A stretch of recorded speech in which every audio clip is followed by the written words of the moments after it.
Ever wondered why so many children's books have so much rhyme and repetition in them? I'm going to talk about that and the importance of that today. I'm also going to review this book, Harry Maclary from Donaldsons Dairy by Linley Dodd.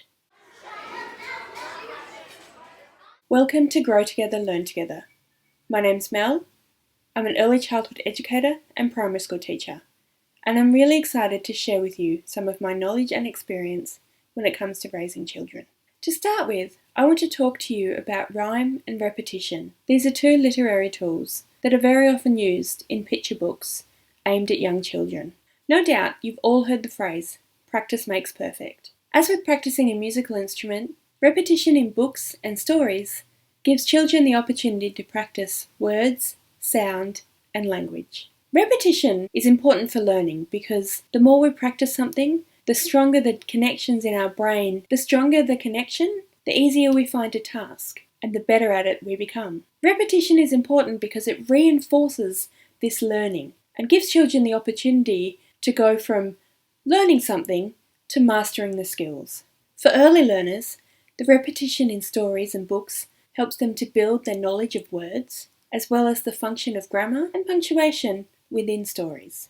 Rhyming is another important tool that helps early learners begin to build vocabulary, gain meaning from texts, as well as build enjoyment. Rhyming teaches children how language works. Rhyming helps them to distinguish the sounds and the patterns within those words. It also helps to make new books seem familiar, which encourages the enjoyment of story. Books with repetitive words and phrases, or predictable text and rhyme, allows children to participate in the reading experience immediately. They begin to read and say the repetitive phrases with you. This just gives you a basis as to why repetition and rhymes are so important. A lot of the books that I'll be reviewing feature either or both of these tools. For the remainder of this video, I'm going to review this book, Harry Maclary from Donaldsons Dairy by Linley Dodd. I really love this book for all the reasons that I just spoke about. Linley Dodd makes use of the rhyme and repetition continuously throughout the story. Every second page we get introduced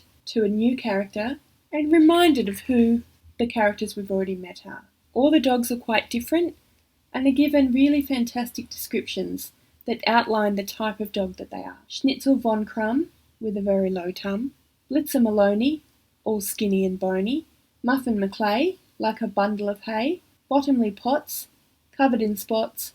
Hercules Morse, as big as a horse. And Harry Maclary from Donaldsons Dairy.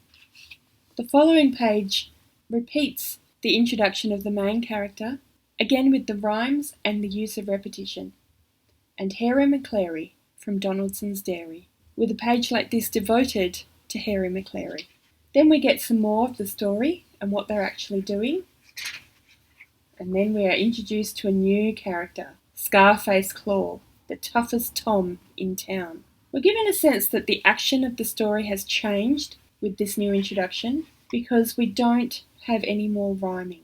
We just have one or two lines on each page to show how important this character is. Then we have some more rhyming on this page. Off with a yowl and a wail and a howl, a scatter of paws and a clatter of claws. The rhymes on this page give you a real sense of the action. And we finish off with the main character, Harry Maclary, going straight back home to his bed. As you can see from the sections that I've shown you, this is a relatively straightforward story, but it gives you a lot of rhyme, a lot of feeling for the shape of words, for the sense of rhythm that rhyming and repetition gives you. I also really like the illustrations in this story. Here we have Harry Maclary setting off. Each time a new dog is introduced, we see what they look like, how the illustration matches up with the description. Each time we get the repetition of Harry Maclary from Donaldsons Dairy, we see that he is very mischievous. Each of the pictures show him doing some new form of mischief, and that he's not afraid to get into the mischief. This gives us the extra sense of the fear of these dogs when they come across Scarface Claw. And this illustration really shows the sinister aspect of this cat and how much power the cat has, without being too scary. I think this is a great book for reading to young children because it has all of these really fantastic aspects that I spoke about at the beginning of this video. The illustrations add a really lovely extra element to the story. Thank you so much for watching. I hope you found this video interesting and valuable. If you did like this video, please hit like, consider subscribing to my channel, and don't forget to hit the little bell to get notified when I post further videos. See you later.